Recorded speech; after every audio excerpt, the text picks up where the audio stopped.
No sé ni por qué les comparto esto. Si mis manos apenas pueden moverse y el dolor, ese que no se quita ni con la morfina, me nubla la vista. Pero necesito que alguien sepa la verdad. Quiero que sepan lo que realmente pasó en esa casa, en esa colonia que prometía ser nuestro paraíso y terminó siendo mi tumba en vida. Dicen que la envidia tiene el sueño ligero, pero yo no sabía que el deseo de un hombre podía ser tan oscuro como para invocar el mismísimo infierno. Llegamos a Hacienda Las Misiones, un agosto de esos donde el calor en Monterrey te quema hasta las ideas. Mi marido había conseguido ese ascenso en la siderúrgica y, después de años de ahorrar y vivir en departamentos rentados en el centro, por fin teníamos nuestra casa propia.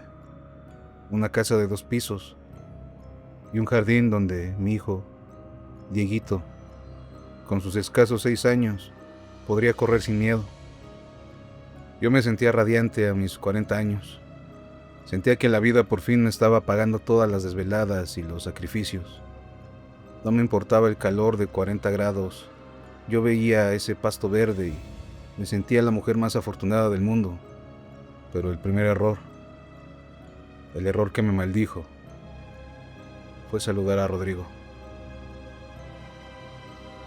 Rodrigo vivía en la casa de al lado. Era un hombre solo, de unos 50 y tantos, siempre impecable, con camisa de lino y un olor a perfume caro que se sentía a metros de distancia. Desde el primer día supe que algo no cuadraba. Su mirada no era la de un vecino amable, era la de alguien que está cazando a su presa. Bienvenidos a la colonia, nos dijo una tarde mientras descargábamos la mudanza. Soy Rodrigo Cantú.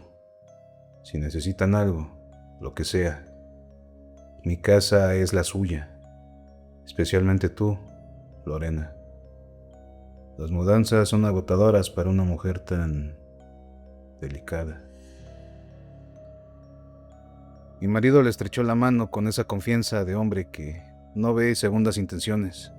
Yo, en cambio, sentí un escalofrío que me recorrió toda la nuca. Sus ojos no se despegaron de mis hombros, de mi cuello. No era admiración, era hambre. Las primeras semanas fueron normales, al menos en apariencia, pero poco a poco, la atmósfera de la casa empezó a cambiar. No sé cómo explicarlo sin que suene a locura, pero el ambiente se sentía pesado, una carga rara, como si alguien te estuviera acechando todo el tiempo, como si me observaran desde cada rincón de la casa, aunque en ocasiones me encontrara completamente sola. Se presentaban olores como a recién trapeado. Primero era un olor a flores frescas, junto a algo dulce como frambuesas. Después comenzaba a oler a flores podridas, junto a otros aromas fétidos. Esos olores se repetían por toda la casa, aparecían de la nada, en la sala, en las recámaras, en la cocina, y me di cuenta de que era más frecuente justo después de que Rodrigo, el vecino, se asomara por la barda a saludarnos. Luego, poco tiempo después, comenzaron los ruidos. Esteban, mi marido, empezó a tener insomnio. Él, que caía como piedra, ahora se pasaba las noches dando vueltas en la cama, quejándose de que escuchaba pasos en el techo, de que en la madrugada tronaban las paredes. Él trataba de justificarlo con que era el clima, diciéndome que los ductos se expanden por el calor, pero sus ojos comenzaron a llenarse con ojeras profundas y su carácter se estaba volviendo pesado. Se volvió grosero y me trataba con indiferencia, como si cada palabra que yo pronunciara le produjera fastidio. Un día, mientras barría la entrada de la casa, vi un pequeño bulto debajo del tapete de la puerta. Era un puño de sal negra, mezclado con cabellos y lo que parecía ser tierra muy oscura, un tipo de tierra que más bien se asemejaba al color de las cenizas. En el norte somos muy dados a no creer en esas cosas, a decir que son tonterías de gente de antes, pero mi abuela, que era de un pueblo de Coahuila, siempre me decía, No creas en las brujas, pero de que las hay, las hay.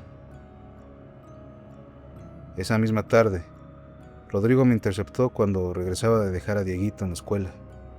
Se paró justo en el límite que separaba mi patio delantero del suyo. «Te ves cansada, Lorena», me dijo con una sonrisa que le cruzaba de oreja a oreja. «Tu marido no parece estar cuidándote muy bien. Se le ve irritable, ¿no? A veces las personas no valoran lo que tienen hasta que lo pierden. Si tú estuvieras conmigo, no te faltaría paz». Le pedí en ese mismo instante que me respetara. Le contesté con la voz temblorosa que mi matrimonio estaba bien y que no necesitaba de sus comentarios. Él soltó una carcajada seca. «¿Tu matrimonio? Lorena, mírale los ojos a tu esposo. Se nota que ya no es él. El deseo es una fuerza que puede doblar hasta el acero más fuerte. Y la verdad, yo te deseo a ti, más que nada en este mundo. Si no eres mía, por las buenas, la vida se encargará de dejarte sola para que no tengas a quien más recurrir». Rodrigo se dio media vuelta y se alejó después de decirme todas esas tonterías sin darme la oportunidad de contestarle. Sentí ganas de golpearlo. Me dejó un malestar durante todo el día, pero trataba de ya no pensar en ello. Esa misma noche, Esteban y yo tuvimos nuestra primera pelea fuerte. Sí teníamos nuestras diferencias, pero jamás nos hablamos tan fuerte como aquella vez. Y por nada. Una gran tontería que nos hizo estallar en gritos por un plato mal puesto. Me gritó cosas horribles, cosas que él nunca diría. Sus ojos, por un segundo, juraría que sus pupilas se dilataron tanto que sus ojos se vieron completamente negros. Él jamás me había hablado así antes. Jamás me había hecho sentir temor ante su presencia. Los meses pasaron y la casa se convirtió en una cárcel de sombras. Las plantas que con tanto amor había cuidado se secaron en una semana, a pesar de que las regaba y les daba su tratamiento adecuado. Dieguito empezó a tener pesadillas. Decía que el señor de al lado se quedaba flotando afuera de su ventana por las noches, que le tocaba el cristal para que no se durmiera, para molestarlo.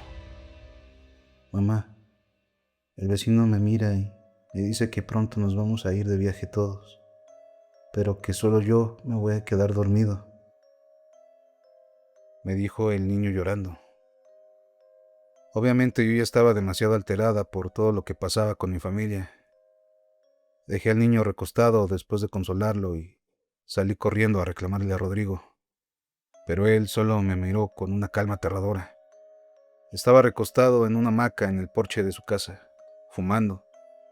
Ni siquiera se dignó a contestar una sola palabra, tan solo me miraba, de pies a cabeza, con una lujuria horrible que me hizo encogerme de hombros. Aquella mirada lasciva me hizo sentir un malestar en el estómago. Vi por un segundo que intentó levantarse, pero en ese preciso instante, antes de que intentara cualquier cosa, salí corriendo a mi casa y me encerré en el cuarto con mi hijo. Esteban se encontraba en un simposio en la Ciudad de México. No lo veríamos hasta el otro día por la mañana. Solo atiné a dejar todas las luces de la casa prendidas y me resguardé junto a mi niño con un cuchillo largo que tomé de la cocina. Ya por la madrugada en la sala, escuché cómo uno de los cuadros se caía de las paredes. Me sobresalté. Tomé el cuchillo y salí a asomarme por el balcón que daba directo a la sala. Tenía un panorama perfecto de toda la casa. Imposible para alguien esconderse con esa vista, pero nada. El cuadro sí estaba en el piso, pero gracias al cielo que nadie más, aparte de mi hijo y de mí, nos encontrábamos en la casa. Mientras observaba desde el segundo piso, solo para asegurarme de que nadie hubiera entrado, una de las llaves del agua en la cocina se abrió de repente. Bajé inmediatamente para revisar. El agua de la tubería desprendía un olor a huevo podrido que te revolvió el estómago. Por el olor, por un segundo pensé que la hornilla de la estufa se había quedado abierta. Lo peor fue cuando mi hijo gritó desde su cuarto. Cerré la llave del paso de agua inmediatamente. Tomé el cuchillo y un picayelo enorme que Esteban usaba cuando teníamos reuniones en la casa. Le grité al niño mientras subía deprisa las escaleras que me dijera qué estaba pasando. Llegué al cuarto con él. Estaba llorando en su cama. Bajé las cosas que traía en las manos y me acerqué para abrazarlo. Me contó que el vecino se acercó para ahorcarlo, que lo estaba lastimando. Lo consolé y le dije que solo había sido otra pesadilla, que nadie más estaba en la casa aparte de nosotros dos. Y él, poco a poco, se tranquilizó, se quedó dormido y, afortunadamente, esa noche ya no pasaron más cosas. Llegué a pensar que Rodrigo nos estaba drogando, que echaba algo en el aire o en el agua, porque no había explicación lógica para las sombras que veía cruzar el pasillo, ni para el hecho de que las cosas empezaran a caerse de la nada por toda la casa, o que a veces se escuchara cómo se azotaban las puertas de los cuartos mientras no había nadie en la casa. Los vecinos empezaron a preguntarme por las reuniones que hacíamos durante la noche. Me comentaban que desde la calle se veían muchas siluetas de gente en la sala por la madrugada, que escuchaban al pasar por fuera de la casa carcajadas, vasos y botellas chocando. Evidentemente Esteban y yo nunca hacíamos reuniones entre semana, y menos que se prolongaran hasta más de medianoche. Todo se volvía más turbio cada vez. El ambiente en la casa era insoportable. Esteban ya ni siquiera me hablaba, y Dieguito se la pasaba llorando por las noches. En un momento de desesperación, convencí a Esteban de salir. Vámonos a la cabaña de Arteaga, por favor. Necesitamos salir de este fraccionamiento, aunque sea un fin de semana, le supliqué. Esteban, en un raro momento de lucidez, aceptó. Empacamos rápido. Mientras subíamos las maletas a la camioneta, vi a Rodrigo. Estaba recostado en su hamaca fumando, vestido de negro, observándonos. No hizo ningún gesto. Su mirada era de una satisfacción absoluta, como la del cazador que ve a la presa caer en la trampa. Salimos de la privada como a las 7 de la tarde. El cielo estaba cargado de nubes espesas.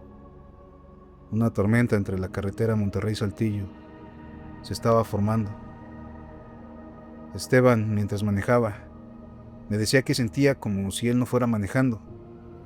Me aseguraba que había alguien sentado en el asiento de atrás, aparte de Dieguito. Miré por el espejo retrovisor. Mi hijo ya estaba profundamente dormido, pero a su lado, en el espacio vacío, el aire parecía ondularse, como el calor sobre el pavimento. Un vapor denso, una forma casi humanoide, estaba a un lado de mi hijo. Le grité a Esteban: ¡frena! Pero los frenos no respondían. O mejor dicho, Esteban no quería frenar.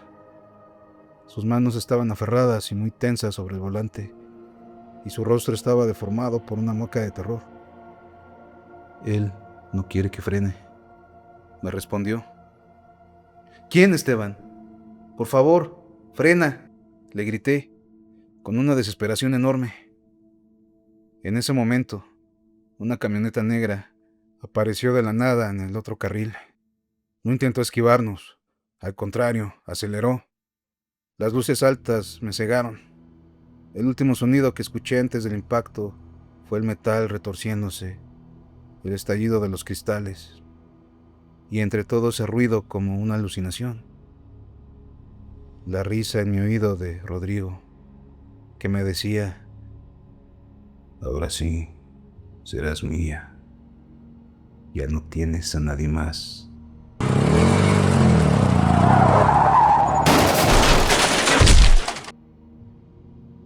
Eso es lo último que recuerdo antes de perder completamente el conocimiento, antes de que todo se fuera negro en un profundo silencio.